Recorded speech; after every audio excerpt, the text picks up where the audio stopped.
ದೃಷ್ಟಿ ಬೊಟ್ಟು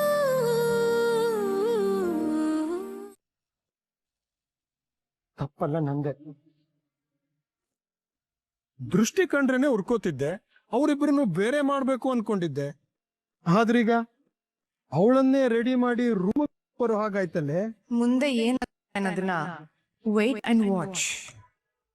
ನಾನ್ ಯಾವ ಮಾರ್ಬಿಟ್ಟೆ ಅನ್ಸತ್ತೆ. ಅವತ್ತು ನೀನು ಮತ್ತೆ ದತ್ತ ಒಂದಾದಾಗ ನಾನು ಅವಳ ಸೋಲನ್ನ ಸಂಭ್ರಮಿಸಿದ್ದೆ.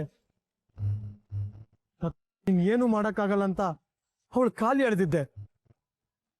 ಹಾಗವಳು ಕೋಪ ಮಾಡ್ಕೊಳ್ಳೋ ಬದಲು ಇದೆಲ್ಲ ಏನು ಅಲ್ಲ, ಮುಂದೆ ಇದಕ್ಕಿಂತ ದೊಡ್ಡ ಆಟ ಇದೆ ಅಂತ ಹೇಳಿದ್ವಿ. ಆಗ್ಲೇ ನಾನು ಇದನ್ನೆಲ್ಲ ಅರ್ಥ ಮಾಡ್ಕೋಬೇಕಿತ್ತು. ನನ್ನ ಹತ್ರ ಸೆಂಟಿಮೆಂಟ್ ಅನ್ನೋ ಆಯುಧ ಇದೆ, ಅಕ್ಕ ಅನ್ನೋ ಅಸ್ತ್ರ ಇದೆ.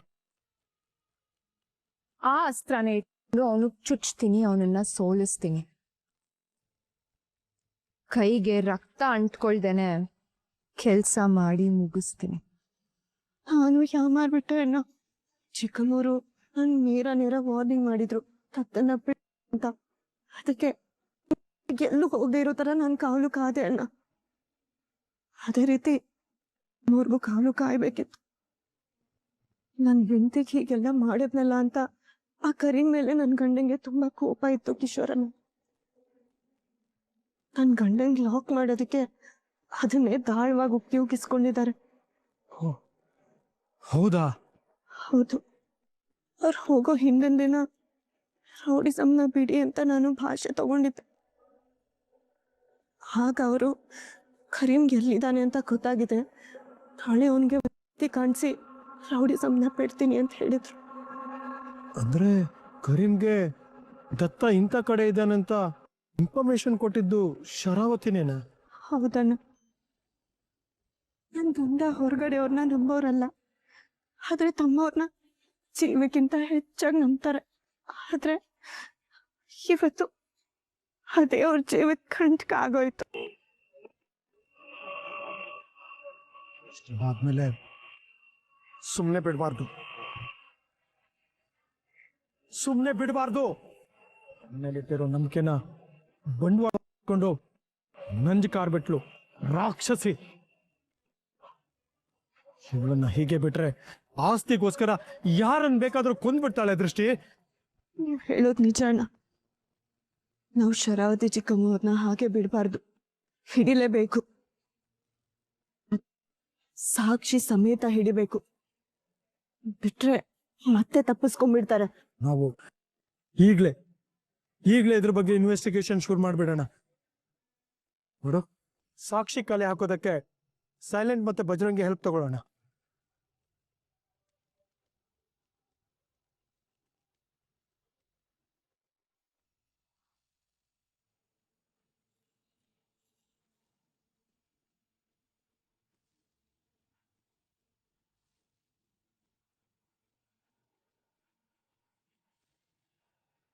ಇಷ್ಟೆಲ್ಲ ಆಗಿದ್ಯಾ? ಇದಕ್ಕೆಲ್ಲ ಕಾರಣ ಶರಾವತಿನ. ಶರಾವತಿ ಮುಟ್ಲಿಲ್ಲ ಹಾಕ್ಬಿಡ್ತೀನಿ. ಫಸ್ಟ್ ಏನ ಒಂದ್ ಸ್ವಲ್ಪ ತಾಳ್ಮೆ ತಗೋ.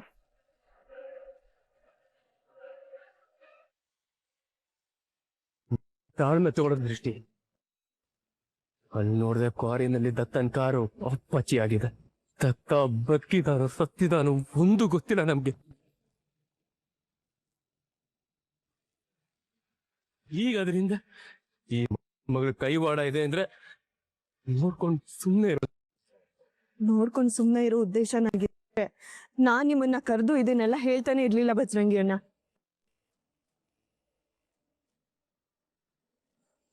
ಅನ್ಯಾಯ ಮಿತಿ ಮೀರಿದೆ, ಇದಕ್ಕೆ ನಾವು ಒಂದ್ ಅಂತ್ಯ ಹಾಡ್ಲೇಬೇಕು.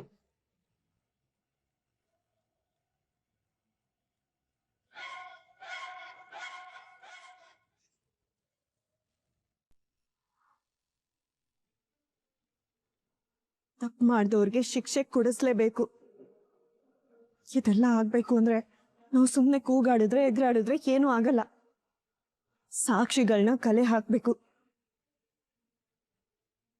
ಶರಾವತಿಯವ್ರಿಗೂ ಕರೀಂಗೂ ಲಿಂಕ್ ಇದೆ ಅನ್ನೋದನ್ನ ನಾವು ಪ್ರೂವ್ ಮಾಡ್ಬೇಕು. ಪೊಲೀಸ್ ಅವರಾಗ್ಲಿ ಅಮ್ಮ ಆಗ್ಲಿ ಕೋರ್ಟ್ ಆಗ್ಲಿ ಕೇಳೋದು ನಮ್ಮ ಮಾತುಗಳನ್ನಲ್ಲ, ಸಾಕ್ಷಿಗಳನ್ನ. ನೀನ್ ಹೇಳೋದು ನಿಜನೇ ದೃಷ್ಟಿ. ಹೋದ್ಸಲ ದತ್ತನ್ ಅರೆಸ್ಟ್ ಮಾಡಿಸಿ ಲಾಕ್ ಆಗೋಗ್ ಮಾಡಿದ್ಲು. ಆಮೇಲೆ ಅತ್ತೆ ಮನೆ ಎದುರುಗಡೆ ಏನೇನು ಹೇಳಿ ಜಾರ್ಕೊಂಡ್ಲು. ಸಾಕ್ಷಿ ಇಲ್ದೇ ಇದ್ರೆ ಈ ಸಲ ಆಗೋದು ಅದೇ. ಆದ್ರೆ ಈ ಸಲ ನಾವು ಅವಳ ಮೇಲೆ ಮಾಡ್ತಿರೋ ಆಪಾದನೆ ಎಂಥದ್ದು? ನೇರವಾಗಿ ದತ್ತನ ಜೀವಕ್ಕೆ ಸಂಬಂಧಪಟ್ಟಿದ್ದು. ಸ್ವಲ್ಪ ಹೆಚ್ಚು ಕಮ್ಮಿ ಆದ್ರೂ ಸಿಚುವೇಶನ್ ಉಲ್ಟಾ ಹೊಡೆಯತ್ತೆ. ನೀವ್ ಹೇಳೋದು ನಿಜ ಅಣ್ಣ. ಶರಾವತಿ ಚಿಕ್ಕಮ್ಮವ್ರು ಹೀಗೆಲ್ಲ ಇದಾರೆ ಅಂತ ನನ್ ಗಂಡಂಗೆ ಹೇಳಿದ್ರೆ ಅವರೇ ನಂಬ್ತಿರ್ಲಿಲ್ಲ. ಏನ್ ಅಮ್ಮ ನಂಬ್ತಾರ? ಮತ್ತೆ ಈಗೇನ್ ಮಾಡೋದು ಅಂತೀರಾ? ಮೊದಲನೇದಾಗಿ ಆ ಕರೀಮ್ಗೂ ಶರಾವತಿ ಚಿಕ್ಕಮ್ಮವ್ರಿಗೂ ಇರೋ ಸಂಬಂಧನ ತಿಳ್ಕೋಬೇಕು. ಆಮೇಲೆ ಅವ್ರ ಪ್ಲಾನ್ ಏನು, ನನ್ ಗಂಡ ಯಾಕಲ್ಲಿ ಕರೆಸ್ಕೊಂಡ್ರು, ಅವ್ರಿಗೇನ್ ಮಾಡಿದ್ದಾರೆ, ಎಲ್ಲಿದ್ದಾರೆ, ಎಲ್ಲದನ್ನು ತಿಳ್ಕೊಂಡು ಸತ್ಯನ ಮನೆಯವ್ರ ಮುಂದೆ ಬಿಚ್ಚಿಡ್ಬೇಕಣ್ಣ. ಕರೀಂಗೆ ದತ್ತನ್ ಬಗ್ಗೆ ಹೇಳಿ ಪರಿಚಯ ಆಗೋದಕ್ಕೆ ಕಾರಣ ಶರಾವತಿನೇ. ಆದ್ರೆ ಅವಳು ಇದನ್ನ ಯಾಕೆ ಮಾಡಿದ್ಲು ಅನ್ನೋದನ್ನ ನಾವು ಮೊದಲು ತಿಳ್ಕೋಬೇಕು. ಇಷ್ಟು ದಿನ ಅವನು ಎಲ್ಲಿದ್ದ, ಈಗ ಎಲ್ಲಿದ್ದಾನೆ ಅನ್ನೋದನ್ನು ನಾವು ತಿಳ್ಕೋಬೇಕು. ಅಷ್ಟೇ ಅಲ್ಲ, ನನ್ ಗಂಡ ಎಲ್ಲಿದ್ದಾರೆ, ಅವ್ರನ್ನೆಲ್ ಬಚ್ಚಿಟ್ಟಿದ್ದಾರೆ ಅನ್ನೋ ಸತ್ಯನೂ ಆಚೆ ತರ್ಬೇಕು. ಹೇಳಕ್ಕಾಗಲ್ಲ ದೃಷ್ಟಿ. ಅವನ ಮೇಲಿರೋ ಕೋಪಕ್ಕೆ ಅವನನ್ನ ಎಲ್ಲಾದ್ರೂ ಕೂಡಾಕಿ ಹಿಂಸೆ ಕೊಟ್ಟಿರ್ಬೋದು. ದತ್ತ ಬೈಗೋಸ್ಕರ ನಾನು ಏನ್ ಮಾಡಕ್ಕೂ ರೆಡಿ ಇದೀನಿ. ಏನ್ ಮಾಡ್ಬೇಕು ಅಂತ ಹೇಳು ತಂಗ್ಯವ. ಅಣ್ಣ, ರೂಪಕ ಮತ್ತೆ ಶರಾವತಿ ಚಿಕ್ಕಮ್ಮವ್ರ ಮಧ್ಯೆ ನಡೆದಿರೋ ಹಣದ ವ್ಯವಹಾರಗಳು, ಅವ್ರಿಬ್ರು ಸೇರಿ ಮಾಡಿರೋ ಕೆಟ್ಟ ಕೆಲ್ಸಗಳಿಗೆ ಸಾಕ್ಷಿಗಳನ್ನ ನೀನ್ ಕಂಡುಹಿಡಿಬೇಕು. ಇನ್ನು ಮನೆ ಒಳಗಡೆ ಅವ್ರಿಗೆ ಸಂಬಂಧಪಟ್ಟ ವಸ್ತುಗಳು, ಅದಕ್ಕೆ ಸಾಕ್ಷಿಗಳನ್ನ ನಾನು ಕಿಶೋರನ್ನ ಕಂಡು ಹಿಡಿತೀವಿ. ನನ್ ದತ್ತನ್ ವಿರುದ್ಧ ಷಡ್ಯಂತ್ರ ಮಾಡ್ತಾರ. ನಾನೀಗ ಅವರನ್ನೆಲ್ಲ ಹೇಗ್ ಸಿಕ್ಕಾಕ್ತೀನಿ ಅಂದ್ರೆ ಅವ್ರ ಚಕ್ರ ವ್ಯೂಹದಿಂದ ಹೊರಗಡೆಯಿಂದ ಬರಬಾರ್ದು. ಹಾಗೆ ಮಾಡ್ತೀನಿ. ಹಾಗೆ ಆಗುತ್ತೆ ಬಜರಂಗಿಯನ್ನ. ನಾವೆಲ್ಲರೂ ಇದ್ರಲ್ಲಿ ಸೀಕ್ರೆಟ್ ಮೇಂಟೈನ್ ಮಾಡ್ಬೇಕು. ಕೆಲಸ ಆಗೋವರೆಗೂ ಯಾರಿಗೂ ಒಂದು ಸುಳಿವು ಕೂಡ ಗೊತ್ತಾಗ್ಬಾರ್ದು. ಅದರಲ್ಲೂ ಅಮ್ಮಂಗಂತೂ ಗೊತ್ತಾಗೋದೇ ಬೇಡ. ಸದ್ಯಕ್ಕಮ್ಮ ಆಶ್ರಮಕ್ಕೆ ಹೋಗಿದ್ದಾರೆ. ಅವ್ರು ಬರೋ ದಿನ ಸತ್ಯದ ಅನಾವರಣ ಆಗ್ಬೇಕು.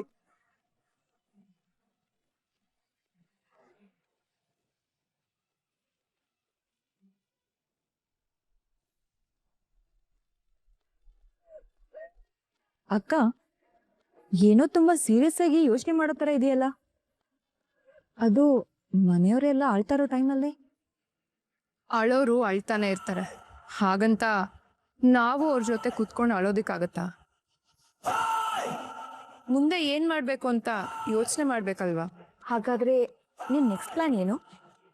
ದತ್ತು ಸತ್ತ, ಅವನ್ ಹೆಂಡತಿ ವಿಧವೆ ಆಗಿದ್ದು ಆಯ್ತು. ಆದ್ರೆ ದತ್ತ ಕೂರ್ತಾ ಇದ್ದಿದ್ ಸಿಂಹಾಸನ ಈಗ ಖಾಲಿ ಆಗಿದೆ. ಆ ಕುರ್ಚಿನ ತುಂಬಾ ದಿನ ಖಾಲಿ ಬಿಡಬಾರ್ದು. ಏನಂತ್ಯ? ಓ, ನೀನ್ ಹೇಳೋದು ನಿಜಾನೇ. ಆದ್ರೆ ದತ್ತನ್ ನಂತರ ಆ ಸೀಟಲ್ಲಿ ಕೂರೋದು ಯಾರು? ಇನ್ಯಾರೋ, ಈ ಶರಾವತಿ.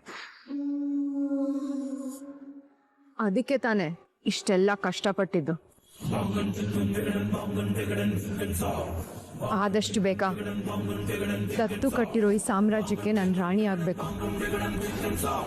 ಆ ಸಿಂಹಾಸನದ ಮೇಲೆ ಕೂತು ಪಟ್ಟಾಭಿಷೇಕ ಮಾಡಿಸ್ಕೋಬೇಕು. ರಾಣಿಯಾಗಿ ಮೆರಿಬೇಕು. ರಾಜ್ಯಭಾರ ಬೇಕು.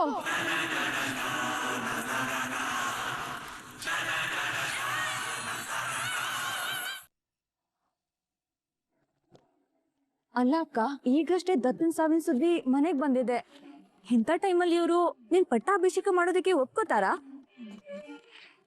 ಪರ್ಮಿಷನ್ ಯಾವಳು ಕೇಳ್ತಾಳೆ? ಅವ್ರ ಒಪ್ಪಿಗೆ ಯಾರಿಗ್ ಬೇಕಾಗಿದೆ? ಅಮ್ಮ ಅಮ್ಮನ್ಗೆ ದತ್ತು ಸತ್ತೋಗಿರೋ ವಿಚಾರನೇ ಇನ್ನೂ ಗೊತ್ತಿಲ್ಲ. ಆಶ್ರಮದಲ್ಲಿ ಫೋನ್ ಕನೆಕ್ಷನ್ಸ್ ಇಲ್ಲ, ಟಿವಿನೂ ಹಾಕಲ್ಲ. ಅಲ್ಲಿರೋರ್ಗೆ ದತ್ತನ್ ಸಾವಿನ ಸುದ್ದಿ ಗೊತ್ತಿರೋದಿಕ್ಕೆ ಚಾನ್ಸೇ ಇಲ್ಲ.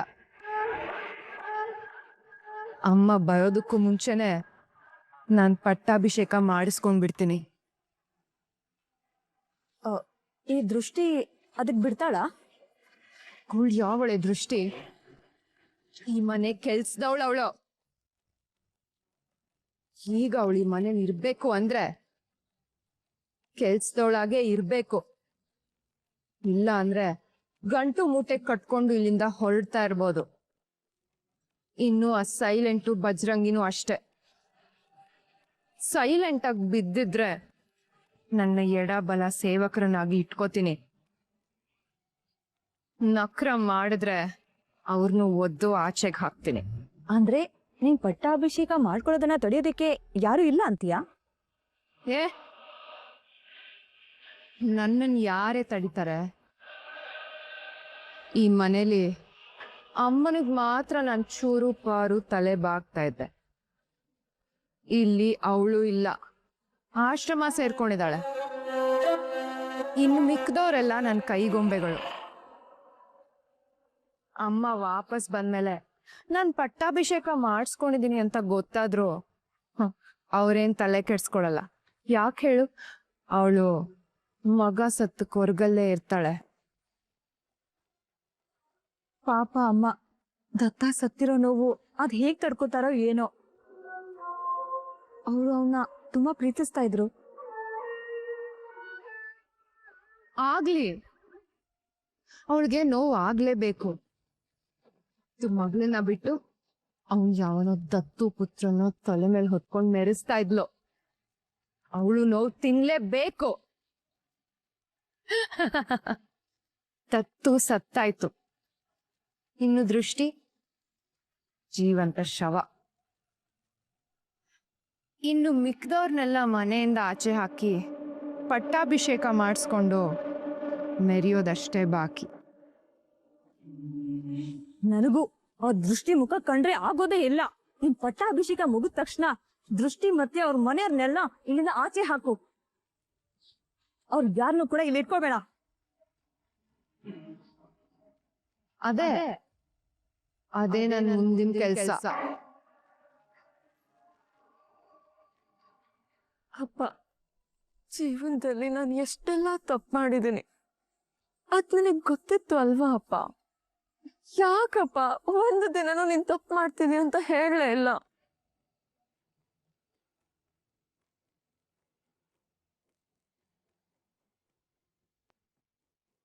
ಮಗಳೇ, ನೀನ್ ಪದೇ ಪದೇ ತಪ್ಪು ಮಾಡ್ತಾ ಇದ್ರು. ಅಪ್ಪನಾಗಿ ನನ್ನ ಮಗಳು ಇವತ್ತು ಸರಿ ಹೋಗ್ತಾಳೆ, ನಾಳೆ ಸರಿ ಹೋಗ್ತಾಳೆ ಅನ್ನೋ ನಂಬಿಕೆಯಲ್ಲಿ ನಾನು ಬದುಕ್ತಾ ಇದ್ದೆ. ನೋಡು, ಏನೆಲ್ಲ ನಡೆದಿದೆ ಎಲ್ಲ ಸತ್ಯನ ದೃಷ್ಟಿ ಹತ್ರ ಹೇಳ್ಕೊಂಡಿದೆಯಲ್ವಾ, ಆ ಖುಷಿ ನನಗಿದೆ. ಧೈರ್ಯವಾಗಿರು, ನೀನು ದೃಷ್ಟಿ ಎಲ್ಲ ನೋಡ್ಕೊತಾಳೆ. ಅಪ್ಪ, ನಾವಿಲ್ಲಿರೋದು ಬೇಡ ಅಪ್ಪ. ದೃಷ್ಟಿನ ಕರ್ಕೊಂಡು ನಾನು, ನೀನು, ಅಮ್ಮ, ರಾಜ ಎಲ್ಲಾದ್ರೂ ದೂರ ಹೋಗೋಣ. ಈ ಶರಾವತಿ ತುಂಬಾ ಕೆಟ್ಟವಳು. ಏನ್ ಪುಟ್ಟಿ ನೀನು, ನಿನ್ನ ಬಾಯಲ್ಲಿ ಇಂಥ ಮಾತ? ನಿನ್ನ ತಂಗಿ ದೃಷ್ಟಿ ಎಷ್ಟು ಧೈರ್ಯವಂತೆ. ನೀನು ಧೈರ್ಯವಂತಿಯಾಗಿ ಇರಬೇಕು. ಅಲ್ಲ ಮಗಳೇ, ಇವತ್ತು ಇಲ್ಲಿ ಶರಾವತಿ ಕೆಟ್ಟವಳು ಅಂತ ಈ ಊರು ಬಿಟ್ಟು ಇನ್ನೊಂದು ಊರಿಗೆ ಹೋಗ್ತೀವಂತ ಇಟ್ಕೋ. ಅಲ್ಲಿ ಶರಾವತಿ ಅಂತವ್ರು 100 ಜನ ಇರ್ತಾರೆ, ಮತ್ತೆ ಅಲ್ಲಿಂದ ಓಡ್ ಹೋಗ್ತೀಯ? ಇಲ್ಲ ಮಗಳೇ, ಎಷ್ಟೇ ಕಷ್ಟ ಬಂದ್ರು ಇದ್ದ ಜಾಗದಲ್ಲ ಬದುಕನ್ನ ಕಟ್ಕೊಳ್ದಿದೆಯಲ್ಲ, ಅಷ್ಟು ಜೀವನ. ಅದು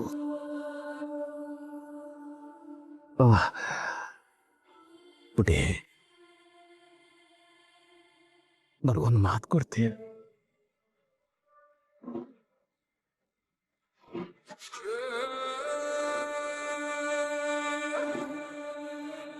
ಪುಟಿ, ಇನ್ಮೇಲೆ ಯಾವುದೇ ಕಾರಣಕ್ಕೂ ದೃಷ್ಟಿಗೆ ಅನ್ಯಾಯ ಮಾಡಲ್ಲ, ಮೋಸ ಮಾಡಲ್ಲ ಅಂತ ಮಾತು ಕೊಡ ಪುಟಿ.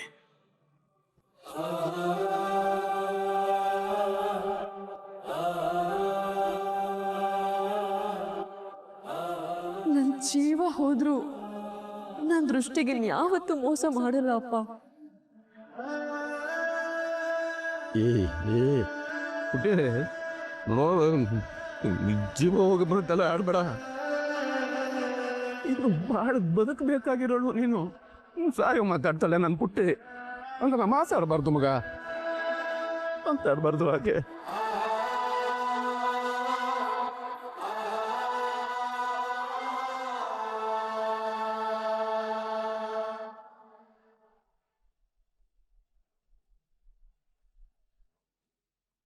ದತ್ತಾಬಾಯಿಗೆ ಕರೀಂ ಪರಿಚಯ ಆಗಿದ್ದು ಹೇಗೆ? ಯಾವ್ದಾದ್ರೂ ಡೀಲ್ ಗೊತ್ತಾಗ್ಲಾ?